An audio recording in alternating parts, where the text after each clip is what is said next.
అందరికీ నమస్కారం. ఈరోజు మదనపల్లి రూరల్ మండలం తర్వాత అలా పెంచుపాడు పంచాయతీ కొంట కట్టుబాయి దగ్గర సమీపంలో గుల్లపల్లి దగ్గరగా ఈరోజు ఈ జాతర ఈ ప్రోగ్రాం వీళ్ళు జరిపినారు. సంక్రాంతి సంబరాలు ఇక్కడ జరిపినారు. దాంట్లో కూడా మేమందరూ ఇక్కడ వచ్చి పాల్గొనడం జరిగింది. ఇక్కడ చూస్తూ ఉంటే ఎంత ఆశ్చర్యంగా ఎంత మనసు సంతోషంగా ఉందంటే ప్రజల దగ్గర 150 వరకు కుటుంబాలు ఉన్నాయి. వీళ్ళందరూ కలిసికట్టుగా పార్టీలకు అతీతంగా అందరూ కలిసికట్టుగా తెల్లారిపోతానే టెంపుల్ కాడికి పోయేసి దేవాలయం కాడికి పోయేసి పూజ చేసి అందరూ మాట్లాడుకొని మన సుధాకర్ గారు వీళ్ళందరూ ఇక్కడ లచ్చన్న గారు వీళ్ళందరూ కలిసి ఇక్కడ చాలా బ్రహ్మాండంగా చేస్తూ ఉంది. వీళ్ళ ఐకమత్యం చూసి మనిషి చాలా సంతోషపడతా ఉంది. నిజంగానే ప్రతి పల్లి కూడా ఈ మాదిరిగానే ఉండిందంటే మన దేశం ఆదర్శంగా ఉంది. మన ఈ పల్లి ఆదర్శంగా ఉంది. ఇదే విధంగా అన్ని పల్లెల్లో ఉంటే కూడా మన దేశం ఎంతో అభివృద్ధి చెందుతుంది.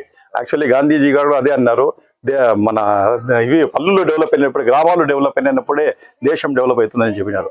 ఈ సిద్ధాంతంగానే మన జగన్మోహన్ రెడ్డి గారు కూడా గ్రామాలు డెవలప్మెంట్ కావాలా, ఇవి డెవలప్మెంట్ అయిపోతే మన దేశం డెవలప్ అవుతుందనే ఉద్దేశంతో ప్రతి 3,000-4,000 మనుషులకు ఒక సచివాలయం అనేది ఏర్పాటు చేసి ప్రతి అవసరాలు వీళ్ళకు పల్లెళ్ళు వీళ్ళ విలేజెస్లో ఉండే వాళ్ళందరూ అన్ని అవసరాలు వీళ్ళకి తీరల్లా, వీళ్ళకి అన్ని ప్రాబ్లమ్ సాల్వ్ కావాలనే ఉద్దేశంతో సచివాలయ వ్యవస్థను తీసుకుని వచ్చేసి వాలంటీర్ వ్యవస్థ వీళ్ళకి ఏ చిన్న ఇది వస్తే కూడా వాలంటీర్లు వీళ్ళ దాలమందరం కాడికి వచ్చేసి వీళ్ళ గడప కాడికి వచ్చేసి అడిగి వాళ్ళ అన్ని ప్రాబ్లమ్స్ నోట్ చేసుకొని ప్రతిదీ చెప్పేవాళ్ళు. అన్ని రకాలుగా సంతోషంగా చాలా హాయిగా 5 సంవత్సరాలు మనం జగన్మోహన్ రెడ్డి గారి ప్రభుత్వంలో జరిపినాం.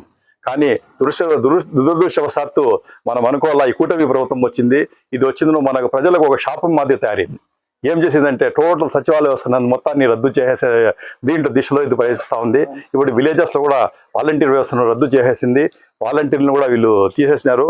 తర్వాత వచ్చిందను ఇప్పుడు ప్రతి దానికి వీళ్ళు చిన్న దానికి కూడా ఇప్పుడు పెన్షన్లు మినహా వీళ్ళు చెప్పే సూపర్ 6 ఏది ఇవ్వడం లేదు. ఆ పెన్షన్లు కూడా ఇప్పుడు ఏమంటే వాళ్ళకి టార్గెట్లు పెట్టేసి మొత్తం కోత వేయాలా, అందరినీ తగ్గించేయాలనే టైంలో కూడా అన్ని రకాలుగా సర్వేలు చేయించి అన్ని రకాలు ఇది చేస్తూ ఉన్నారు. ఇప్పుడు వికలాంగులకు కూడా వాళ్ళకి వచ్చిన పెన్షన్స్ ఇస్తూ ఉన్నారు. వాళ్ళకు తిరిగి సర్వే అని చెప్పేసి అలా గవర్నమెంట్ హాస్పిటల్ వాళ్ళకి రమ్మని చెప్పేసి అక్కడ పాపం ఎన్ని ఇబ్బందులు పడుతూ ఉన్నారు. నీళ్లు ఇది ఏమీ లేకుండా చాలా ఇబ్బందులు పడి వాళ్ళు ఇది చేస్తూ ఉన్నారు. చాలా బాధాకరమైన విషయము ఇది జరుగుతూ ఉంది. కాబట్టి అట్లీస్ట్ ఇంకా రాబోయే దినాల్లో కూడా ఈ ప్రభుత్వం మీరు ఇచ్చిన సూపర్ 6 విషయాలు కానీ అన్ని రకాలుగా చేసి గ్రామాలను డెవలప్ చేస్తే మన దేశం కూడా డెవలప్ అవుతుంది. ఈ విలేజ్ విషయానికి వస్తే గుల్లపల్లి విలేజ్ విషయానికి వస్తే ఇక్కడ ఏమంటే నీటి సమస్య ఇక్కడ వచ్చి అన్ని వీధులన్నీ తిరిగినాను. ఇక్కడ ఈ మెయిన్ ఏమంటే నీటి సమస్య చాలా ఎక్కువగా ఉంది. ఇక్కడ ఏముందంటే డ్రైనేజ్ మొత్తం ఏమీ లేదు. ఇక్కడ ఏం జరిగిందంటే ముఖ్యంగా అప్పుడు పాతకాలంలో ఎప్పుడో అక్కడ వచ్చిందని ఒక GLSR 20,000 లీటర్ల GLSR కట్టినారు. అది GLSR కట్టిన దానివల్ల విలేజెస్ అంతా హయ్యర్ లెవెల్లో వెళ్ళిపోయిన దానివల్ల ఆ వాటర్ ఇన్సఫిషియెంట్గా ఉంది. ఈ హయ్యర్ లెవెల్లో ఉండే ఇండ్లకు నీళ్లు పోవడం లేదు. తీవ్ర ఇబ్బందులు పడుతూ ఉన్నారు. బోర్లు చాలా వరకు వేసింటే కూడా ఇక్కడ నీళ్లు పడడం లేదు. కాబట్టి ప్రజలు అయినా ఓపికగా ఉండరు. మేము కోరుకునేది ఒకటే, ఈ విలేజ్ను RWS ఆఫీసర్లు కానీ మన ఎమ్మెల్యే గారు వాళ్ళకి RDS ఆఫీసర్ వాళ్ళకి ఇది చేసి RDS ఆఫీసర్లు D గారు ఈ విలేజ్ను విజిట్ చేసి ఇక్కడ అంతా చేసి ఒక OHSR 1,00,000 లీటర్లు కానీ లేకపోతే 60,000 లీటర్లు కానీ OHSR కానీ కట్టగలిగినామంటే ఈ వాటర్ సమస్య పర్మనెంట్గా ఇది తీరుతుంది. పంపింగ్ ద్వారా ఒకవేళ ఇక్కడ బోర్లు పడకపోతే దూరం నుండి వాటర్ దీనికి వచ్చి పంపింగ్ చేసి ఇలా నీటి సమస్య తీర్చల్లా.